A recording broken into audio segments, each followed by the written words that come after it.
or from championship number 6. Jordan, open, Chicago with the lead! Is this a GOAT or is this a GOAT? He is not just the heir to greatness, he is greatness. How about that? LeBron James, a shot at history. LeBron stands alone! Scott looks inside to Kareem Abdul-Jabbar, takes it in there, he dribbles around Eaton, beautifully slammed dunk. James accelerates and put it down! 6 rings, 38,387 points, 11 championships. For decades, we've used these numbers to crown our basketball GOAT. But what if I told you that 72% of NBA legends disagree with who we call the greatest? In 1993, Michael Jordan said something shocking about greatness that changes everything. In 2024, LeBron James proved him right. The truth about basketball's GOAT isn't what you think. And today, I'll show you why legends like Kareem, Magic, and Bird have been trying to tell us something we've refused to hear. Your grandfather swears by Oscar Robertson's dominance. Your father won't hear anything against Jordan's perfection. You might be Team LeBron. But here's the thing. We've been measuring greatness all wrong. When you compare a player who dominated for 1,000 games against another who transformed the sport across 2,000 games, are we even talking about the same kind of greatness? Think about this. In the same league, at the same time, we watched Kareem's skyhook become unstoppable, Magic's Showtime revolutionize entertainment, and Bird's complete mastery redefine what's possible on a court. Each era brought its own definition of greatness. But what if I told you that the most crucial factor in determining the GOAT has been completely overlooked? The debate isn't just about numbers anymore. It's about something far more profound that happens every time we watch these legends play. And in the next few minutes, I'm going to show you evidence that will change how you see basketball's greatest debate forever.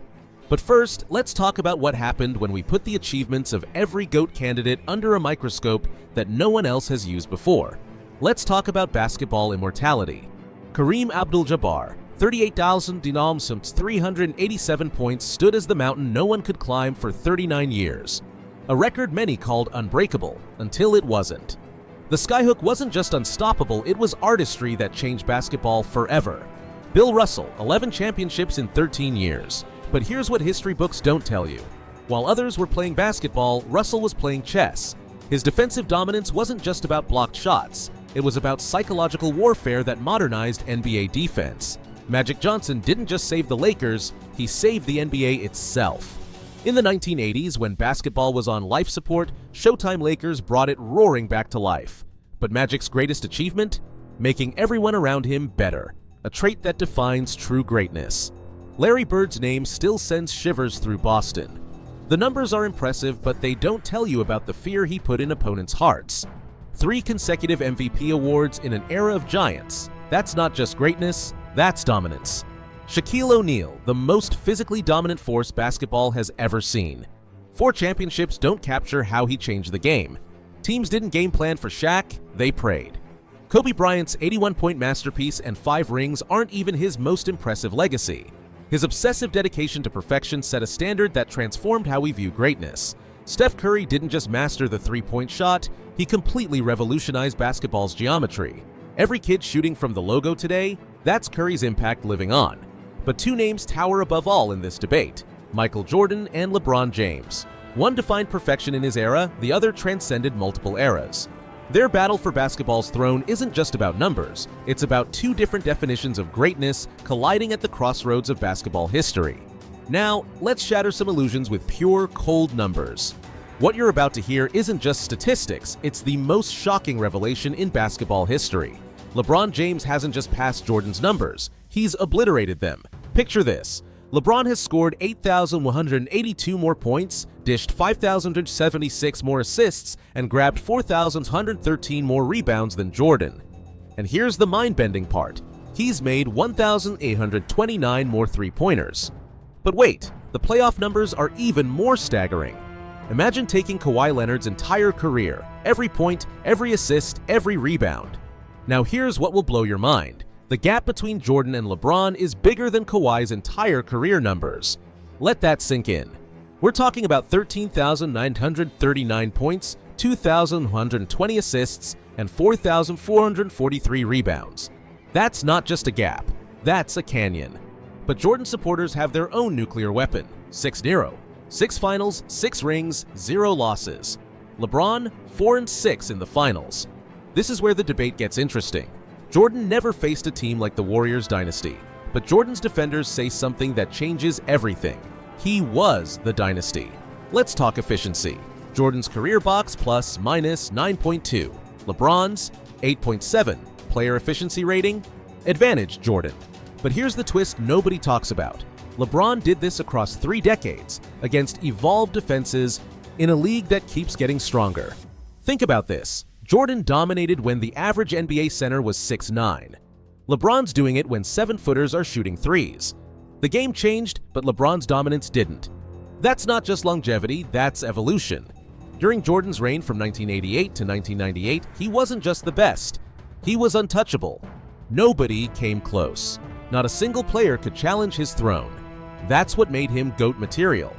But here's where the story takes an unexpected turn. LeBron's era, it's been a gauntlet of generational talent. Think about this. During his prime, he's battled Giannis, a physical freak who redefined what's possible in basketball.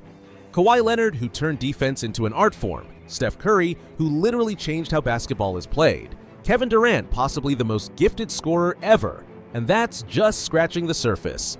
But here's the controversial truth that changes everything. LeBron's contemporaries were closer to his level than Jordan's peers ever were to his. During LeBron's prime, we've witnessed multiple dynasties rise and fall. The Spurs' machine of excellence, the Warriors' revolutionary reign, Kobe's Lakers going back-to-back, the Celtics' Big Three era. Jordan dominated a league transitioning from the physical 80s to the modern era. But LeBron? He's mastered 3 completely different styles of NBA basketball. He survived the hand-checking era, dominated the pace and space revolution, and still excels in today's three-point explosion. Consider this shocking reality. Jordan's Bulls won 72 games when the average NBA team scored 96 points per game. LeBron's dropping 30-point triple-doubles in an era where teams routinely score 130. The game evolved, defenses got smarter, players got stronger, but LeBron's dominance remained constant. These aren't just different eras, they're different sports wearing the same name. And that's exactly why this debate is far from settled. Let's talk about something beyond the hardwood, the cultural earthquake these two created.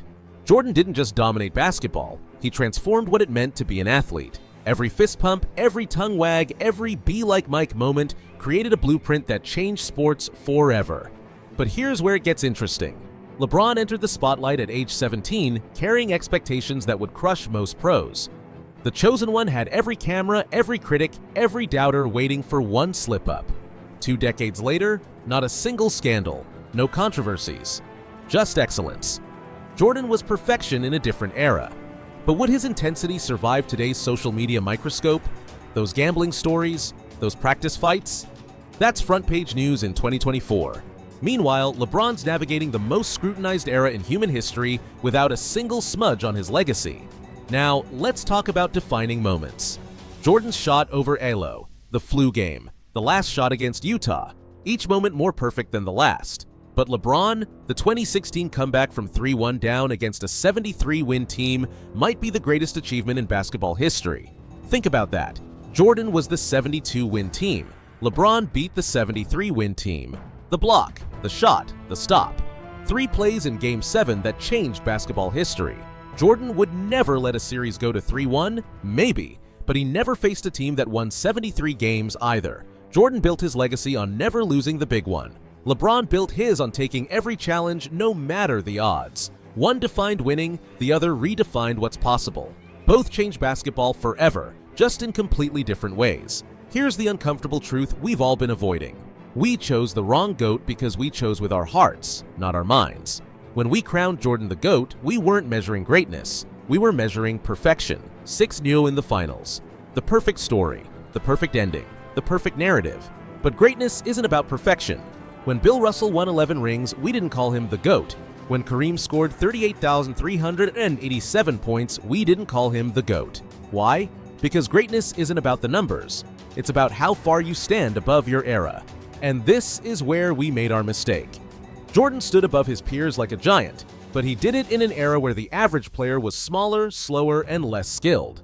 LeBron? He's dominating in an era where 7-footers shoot threes, where every team has multiple superstars, where the level of competition is higher than ever before. We chose the wrong GOAT because we measured the wrong things. We counted rings instead of measuring impact. We celebrated perfection instead of acknowledging evolution. We chose highlight reels over historical context. The real question isn't whether Jordan or LeBron is the GOAT. The real question is, when will we admit that we've been measuring greatness all wrong?